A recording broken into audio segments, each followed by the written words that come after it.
148일차 사도행전 9장.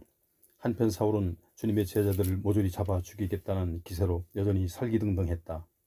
그는 대제사장을 찾아가서 요구하기를 다메섹에 내려가서 그 도를 따르는 사람들을 보기만 하면 남녀를 가리지 않고 모조리 예루살렘으로 붙잡아 올 테니 다메섹에 있는 여러 회당에 보내는 공문을 써달라고 하였다. 공문을 받은 뒤 사울이 길을 떠나 다메섹 가까이에 이르렀을 때였다. 갑자기 하늘에서 눈부신 빛이 내려와 사울을 둘러쌌다. 사울은 그만 땅에 엎드러지고 말았다. 그때 한 음성이 사울에게 들렸다. 사울아, 사울아, 네가 어찌하여 나를 핍박하느냐? 사울이 물었다. 당신은 누구십니까? 그러자 대답이 들려왔다. 나는 네가 핍박하는 예수다. 이제 일어나 성 안으로 들어가라. 그러면 네가 해야 할 일을 말해줄 사람을 만나게 될 것이다. 사울과 함께 길을 가던 사람들은 말을 잃고 멍하니 서 있었다. 그들에게는 단지 소리만 들렸을 뿐 아무것도 보이지 않았다. 사울은 땅에서 일어나 눈을 떴지만 아무것도 보이지 않았다. 그는 일행의 손에 이끌려 다메섹 성 안으로 들어갔다. 사울은 사흘 동안 앞을 보지 못하는 상태에서 아무것도 먹지도 마시지도 않은 채 지냈다. 한편 다메섹에는 아나니아라는 한 제자가 살고 있었다. 하루는 주님께서 환상 속에서 그에게 나타나 그를 부르셨다. 아나니아야. 그가 대답했다. 예, 주님. 주님이 그에게 말씀하셨다. 너는 일어나 곧은 거리로 가서 유다라는 사람의 집을 찾아 거기서 다소 사람 사울을 만나라. 그는 지금 거기서 기도하고 있다. 그는 기도 중에 환상을 통해 아나니아라는 사람이 들어와 자신에게 손을 얹자 자신이 다시 앞을 보게 되는 광경을 보았다. 아나니아가 말했다. 주님, 저는 그 사람에 대해서 많은 소문을 들어 잘 알고 있습니다. 그 사람은 예루살렘에 있는 신자들에게 온갖 해를 끼쳤다고 합니다. 게다가 지금 그 사람은 대제사장으로부터 주님의 이름을 부르는 자들을 모조리 체포할 수 있는 공문까지 받아가지고 이곳으로 왔다고 합니다. 그러나 주께서 아나니아에게 말씀하셨다. 너는 일어나 가거라. 그 사람은 내 이름으로 이방 사람들과 그들의 왕들에게 또한 이스라엘 백성들에게 전하고자 내가 특별히 선택한 그릇이다. 그 사람이 내 이름을 위하여 얼마나 많은 고난을 받아야 할 것인지 내가 그 사람에게 보여줄 것이다. 마침내 아나니아는 일어나 그 집을 찾아 안으로 들어갔다. 아나니아는 사울에게 손을 얹고 말했다. 사울 형제여, 당신이 이리로 오는 도중 당신에게 나타나셨던 주 예수께서 당신을 다시 보게 하고 또 당신이 성령으로 충만하게 되도록 하기 위해 저를 여기 보내셨습니다. 바로 그 순간 사울이 눈에서 비늘 같은 것들이 떨어지더니 다시 앞을 보게 되었다. 사울은 자리에서 일어나 즉시 세례를 받았다. 그런 뒤 사울은 음식을 먹고 기운을 회복했다. 이후 사울은 며칠 동안 다메섹에 있는 신자들과 함께 지냈다. 그런 다음 사울은 곧바로 그곳 회당에 가서 예수께서 하나님의 아들이심을 선포하기 시작했다. 사울의 말을 듣는 사람들은 모두 자신들의 귀를 의심했다. 아니, 이 사람은 예루살렘에서 예수를 믿는 사람들을 마구 붙잡아 감옥에 쳐넣었던 장본인이 아닌가. 그가 여기 온 것도 신자들을 붙잡아 대제사장들에게 넘기기 위해서가 아니었던가. 그러나 사울은 더욱더 힘을 얻어 예수께서 그리스도이심을 힘써 증거했다. 그러자 다메섹에 사는 유대 사람들은 크게 당황하였다. 여러 날이 지난 후 유대인들은 더 이상 그대로 두고 볼 수 없어서 사울을 죽이기로 모의했다. 하지만 사울은 그들의 계획을 알아차렸다. 유대인들은 밤낮으로 사방의 다메섹 성문을 지키며 사울을 죽일 기회만 노리고 있었다. 그러나 어느 날 사울을 따르던 자들이 한밤중에 사울을 광주리에 넣어 몰래 다메섹 성 밖으로 달아내렸다.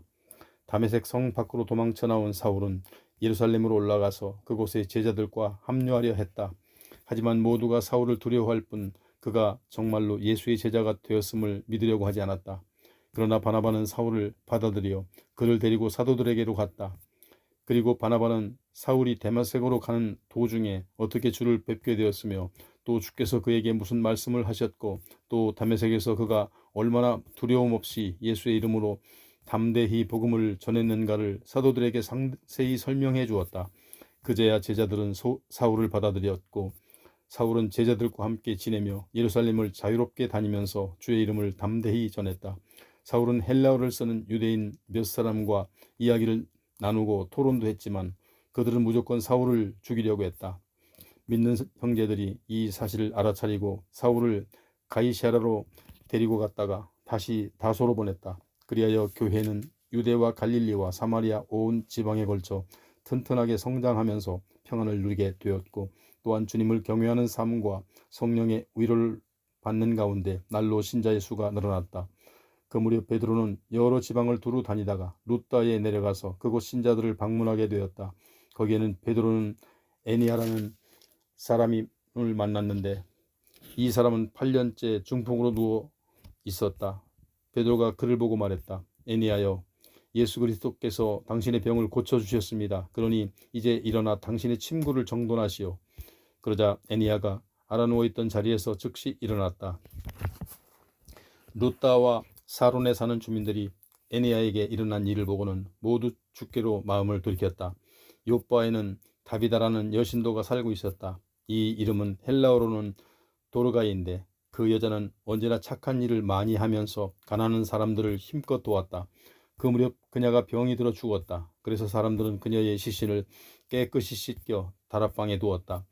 루다는 요파 가까운 곳에 있었다. 제자들은 베드로가 루다에 와 있다는 말을 듣고는 두 사람을 루다에 보내어 요파로 급히 좀 와달라고 베드로를 청했다.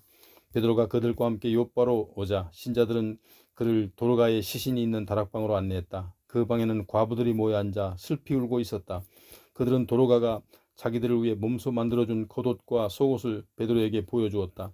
베드로는 그들을 모두 다락방에서 나가게 한 후 무릎을 꿇고 하나님께 기도를 드렸다. 그리고 시신을 향해 돌아앉으며 힘차게 말했다. 다비다여, 일어나라. 그러자 그 여자가 눈을 뜨고는 베드로를 보고 일어나 앉았다. 베드로는 손을 내밀어 그녀의 손을 잡아 일으켜 세웠다.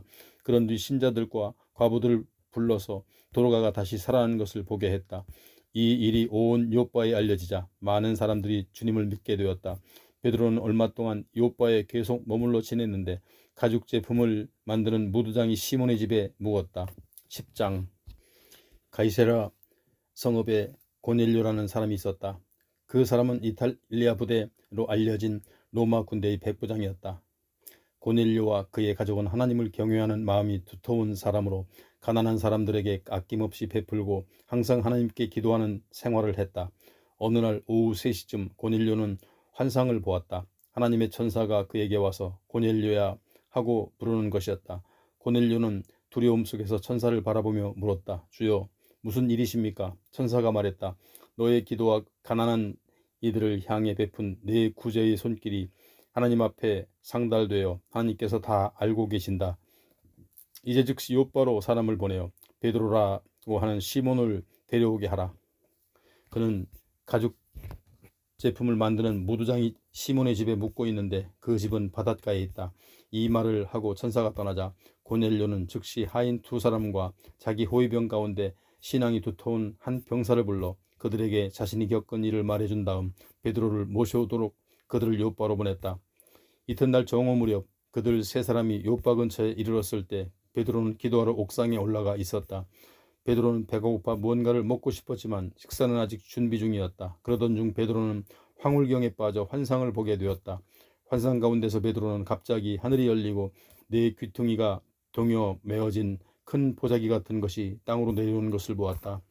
그 보자기 안에는 땅 위를 기어다니는 뱀들이 있었고 또 공중의 새들뿐만 아니라 온갖 종류의 네 발 달린 짐승들이 들어있었다. 그때 하늘에서 음성이 들려왔다. 베드로야, 일어나서 그것들을 잡아먹어라. 베드로가 놀라 소리쳤다. 주님, 절대 안 됩니다. 저는 지금까지 불결하고 더러운 것은 한 번도 입에 대어본 적이 없습니다. 그러자 두 번째로 음성이 들려왔다. 어느 것이든 더럽다고 하지 말아라. 모두 하나님께서 깨끗하게 만드신 것이다. 이와 똑같은 환상은 3번이나 반복되더니 보자기는 갑자기 하늘로 다시 올라갔다. 베드로가 그 환상이 무엇을 의미하는지 무척 궁금해하는 동안 고넬료가 보낸 사람들이 시몬의 집을 찾아내어 그 집의 대문 앞에 당도했다. 그리고 그들은 큰 소리로 물었다. 여기가 베드로라는 시몬이 묵고 있는 집입니까? 때에 베드로는 방금 본 환상에 대해 골똘히 생각하고 있었는데 성령께서 그에게 말씀하셨다. 시몬아, 지금 세 사람이 너를 찾고 있는 중이다. 너는 아래층으로 내려가서 지체 없이 그들을 만나 의심하지 말고 그들과 함께 가거라. 그들은 내가 보낸 사람들이다. 그래서 베드로는 내려가서 그들에게 말했다. 내가 바로 당신들이 찾는 사람이요. 무슨 일로 오셨소? 그 사람들이 대답했다. 저희는 백부장 고넬료가 보내서 온 사람들입니다. 그분은 의롭고 신앙심이 깊은 사람으로 유대 사람들에게도 크게 존경을 받는 사람입니다. 그분에게 거룩한 천사가 나타나 이르기를 당신을 집으로 모시고 와서 당신의 말을 들으라고 했습니다. 베드로는 그들을 맞아들여 그날 밤을 거기서 묵게 한 뒤 다음 날 그들과 함께 길을 떠났다. 요빠의 신자들 몇 사람이 베드로와 함께 갔다. 이튿날 그들은 가이사랴에 도착했다. 백부장 고넬료는 친척과 친구들을 자기 집에 모두 불러놓고 베드로 일행을 기다리고 있었다. 베드로가 집 안으로 들어가자 고넬료가 일어나 베드로 앞에 엎드려 절을 했다. 그러자 베드로가 고넬료를 얼른 일으켜 세우며 말했다. 일어나시오. 나도 당신과 똑같은 한 사람입니다.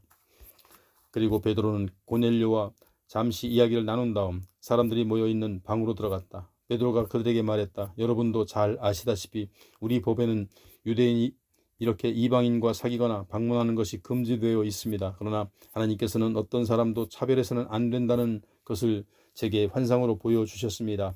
그래서 여러분이 저를 부르러 사람을 보냈을 때 거절하지 않고 이렇게 왔습니다. 그런데 여러분은 무슨 일로 저를 오라고 하셨습니까? 백부장 고넬료가 대답했다.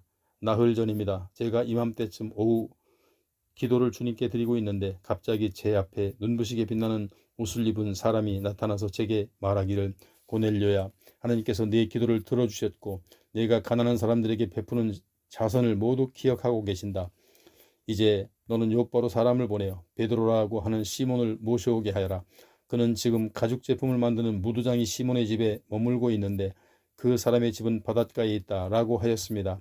그래서 제가 즉시 선생님께 사람을 보냈던 것인데 이렇게 와주셨으니 잘 하셨습니다. 저희는 주님께서 선생님을 통해 저희에게 명하시는 모든 말씀을 들으려고 지금 이렇게 하나님 앞에 모여 있습니다. 베드로가 입을 열어 말하기 시작했다. 이제야 내가 분명히 깨달았습니다. 그것은 참으로 하나님께서는 유대인만을 사랑하시는 것이 아니라 사람을 차별하지 않고 어느 나라 사람이든지 하나님을 경외하고 옳은 일을 행하는 사람은 누구든지 다 받아주신다는 사실입니다. 하나님께서 이스라엘 사람에게 전하신 기쁜 소식, 곧 하나님께서 모든 만물의 주인이신 예수 그리스도를 통하여 말씀하신 평화의 기쁜 소식에 대해서는 여러분도 잘 알고 계십니다. 이 기쁜 소식은 일찍이 세례요한이 세례를 베풀었던 갈릴리 지방에서부터 시작되어 온 유대 지방으로 퍼져나갔습니다. 하나님께서는 나사렛 예수께 성령과 권능으로 기름 부어주시고 늘 함께 하셨습니다. 그래서 예수께서는 사방을 두루 다니시면서 마귀에게 짓눌린 사람들을 다 고쳐주셨습니다. 우리 사도들은 예수께서 온 유대와 예루살렘에서 행하신 그 모든 놀라운 일들을 직접 눈으로 목격한 증인들입니다. 이런 예수를 사람들은 십자가에 못 박아 죽였지만 하나님께서는 사흘 만에 예수를 죽은 자들 가운데서 다시 살리시고 사람들 앞에 나타나게 하셨습니다. 예수께서는 모든 사람들에게 다 나타나신 것이 아니라 하나님께서 미리 선택해 두신 사람들에게만 나타나셨습니다. 예수께서는 죽은 자들 가운데서 부활하신 후 우리에게 몸소 찾아오셨고 우리는 그분과 함께 먹고 마셨습니다. 예수께서는 장차 산 자와 죽은 자를 심판하실 분으로서 하나님께서 세우신 분이십니다. 예수께서는 모든 사람들에게 이 사실을 전파하고 증거하라고 우리에게 당부하셨습니다. 모든 예언자들도 한결같이 증거하기를 예수를 믿는 사람은 누구든지 그분의 이름으로 죄사함을 받을 수 있다라고 했습니다. 베드로가 이 같은 말을 하고 있는 동안 성령께서 말씀을 듣는 모든 사람들 위에 내려오셨다. 베드로와 함께 온 할례받은 유대인 신자들은 이방인들 위에도 성령의 선물이 부어지는 것을 보고 크게 놀랐다. 그러나 이방인들이 방언으로 말하면서 하나님을 찬양하는 것을 직접 들었으니 의심의 여지가 없었다. 그때 베드로가 말하였다. 이분들에게 세례를 주는데 반대하실 분 없으시겠지요? 이 사람들도 우리처럼 분명 성령을 받았습니다. 그러고서 베드로는 예수 그리스도의 이름으로 그들에게 세례를 베풀었다. 그들은 베드로에게 며칠만 자기들과 함께 머물다 가시라고 간청하였다. 11장. 유대에 있는 사도들과 신자들은 이방인들도 하나님의 말씀을 받았다는 소식을 들었다. 베드로가 예루살렘으로 돌아오자 할례받은 유대인 신자들은 베드로를 비난하면서 당신은 할례받지 않은 이방 사람들의 집에 들어가 그들과 함께 음식을 먹었다지요? 하고 따졌다. 그래서 베드로는 그동안 있었던 일들을 그들에게 낱낱이 설명해 주었다. 요바에서 기도를 드리던 중 나는 황홀경 상태에서 환상을 보았는데 그 환상은 이러했습니다. 내 귀퉁이를 끈으로 맨 큰 보자기 하나가 하늘에서 내려왔습니다. 내가 그 보자기 안에 들여다보니 거기에는 온갖 종류의 짐승들, 곧 들짐승과 길짐승과 날짐승들이 들어있었습니다. 그때 베드로야, 일어나서 그것들을 잡아먹어라 하는 음성이 하늘에서 들렸습니다. 그래서 저는 대답했습니다. 주님, 절대 그렇게 할 수 없습니다. 저는 지금까지 한 번도 불결하거나 더러운 음식을 먹어본 적이 없습니다. 그러자 하늘에서 음성이 또다시 들려왔습니다. 어느 것이든 더럽다고 하지 말아라. 모두가 다 하나님께서 깨끗하게 만드신 것이다. 이런 일이 3번이나 되풀이된 후 그 보자기는 하늘로 들려 올라갔습니다. 바로 그때 가이사랴에서 온 3사람이 제가 묵고 있던 집으로 찾아와 자신들과 함께 가자고 청했습니다. 그리고 그 순간에 성령께서는 망설이지 말고 그들과 같이 가라고 제게 일러주셨습니다. 그래서 저는 여기 계시는 6 형제들과 함께 그 사람들을 보낸 백부장의 집으로 갔습니다. 그 백부장은 제게 이런 말을 했습니다. 즉 자기에게 천사가 나타나서 요바로 사람을 보내어 베드로라고 하는 시몬을 모셔오라고 지시했다는 것과 그러면 그가 와서 너와 네 온 집안이 구원받을 수 있도록 하나님의 말씀을 전하여 줄 것이라고 말했다고 했습니다.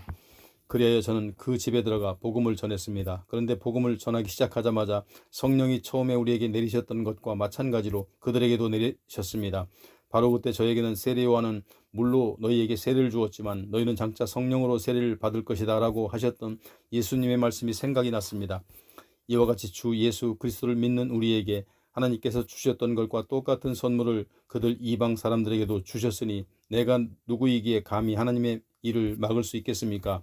이 말을 듣고 베드로에게 따져 물었던 유대인 신자들은 더 이상 할 말이 없었다. 그들은 하나님을 찬양하면서 하나님께서는 이방 사람들에게도 생명에 이르는 회개의 기회를 허락해 주셨구나 하고 말하였다.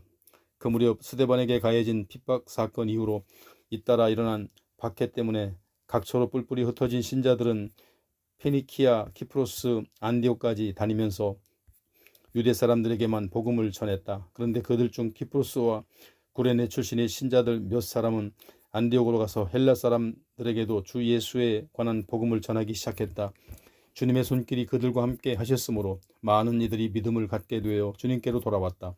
예루살렘 교회가 이 소식을 듣고는 바나바를 안디옥으로 보냈다. 안디옥에 도착한 바나바는 하나님께서 베푸신 은혜의 증거들을 보고 크게 기뻐하였다. 그래서 온 마음을 다하여 주께 충성하라고 신자들을 위로하고 격려했다. 바나바는 착한 사람이었 또한 성령과 믿음이 충만한 사람이었으므로 많은 이들이 바나바를 통해 주님께로 나오게 되었다. 그 후 바나바는 사울을 찾으러 다소로 갔고 거기서 바나바는 사울을 만나 그를 데리고 함께 안디옥으로 돌아왔다. 두 사람은 1년 내내 그곳 안디옥 교회에 머물면서 많은 사람들을 가르쳤다. 그리고 이곳 안디옥에서 사람들은 처음으로 예수를 따르는 제자들을 그리스도인이라고 부르기 시작했다. 그 무렵 예언자 몇 사람이 예루살렘에서 안디옥으로 내려왔다. 그들 가운데 아가보라는 사람이 성령의 감동을 받아 예언하기를 로마 세계 전체에 큰 기근이 일어날 것이다 라고 하였다. 그의 예언은 실제로 로마 황제 글라우디오 때에 이루어졌다. 그래서 안디옥 교회는 신자들을 각자 힘닿는 대로 헌금을 해서 유대에 살고 있는 형제들에게 구제금을 보내 돕기로 결정했다. 그리고 그들은 헌금을 모아 자기들이 거둔 구제금을 바나바와 사울 편으로 예루살렘 교회의 장로들에게 보냈다. 12장. 그때 분봉왕 헤롯이 박해의 손을 뻗쳐 교회에 속한 몇 사람을 붙잡았다. 헤롯은 그 중에서 먼저 요한의 형제인 사도 야고보를 칼로 죽였다. 이 일을 보고 유대인들이 크게 기뻐하자 헤롯은 이번에는 베드로를 잡아들였다. 그러나 이때가 무교절 기간이었으므로 헤롯은 베드로를 감옥에 가둔 뒤 경비병 4명을 한 조로 만들어 모두 4조로 하여금 그를 지키게 했다. 6월절이 끝나면 베드로는 백성들 앞에 끌어낼 요량이었다. 이렇게 베드로는 감옥에 갇혔고 교회는 베드로를 위해 하나님께 간절히 기도드리고 있었다. 헤롯이 베드로를 백성들 앞에 끌어내기로 한 전날 밤이었다. 베드로는 2개의 쇠사슬에 꽁꽁 묶인 채 2 군인들 사이에서 잠들어 있었다. 감옥문 앞에는 다른 경비병들이 지키고 있었다. 그런데 한순간 갑자기 환한 빛이 감방 안에 비치면서 주님의 천사가 베드로 앞에 나타났다. 천사는 잠자고 있는 베드로의 옆구리를 찔러 깨웠다. 어서 일어나라. 그 순간 쇠사슬이 베드로의 2 손목에서 스르르 풀렸다. 천사가 다시 베드로에게 말했다. 허리띠를 메고 신을 신어라. 베드로가 그대로 따르자 천사가 또 말했다. 겉옷을 두르고 나를 따라오너라.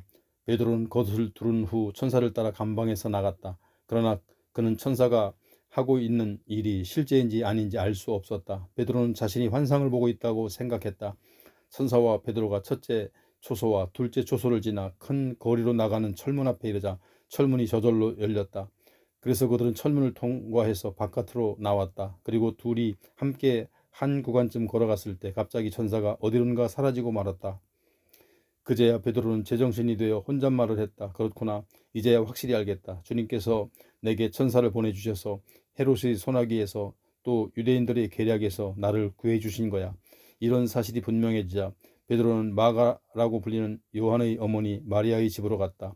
거기에는 많은 사람들이 모여서 베드로를 위해 기도하고 있었다. 마리아의 집 앞에서 베드로가 대문을 두드리자 로데라는 어린 여종이 문을 열어주려고 나왔다. 그런데 그 여종은 베드로의 목소리를 알아듣고는 너무나 기뻤다.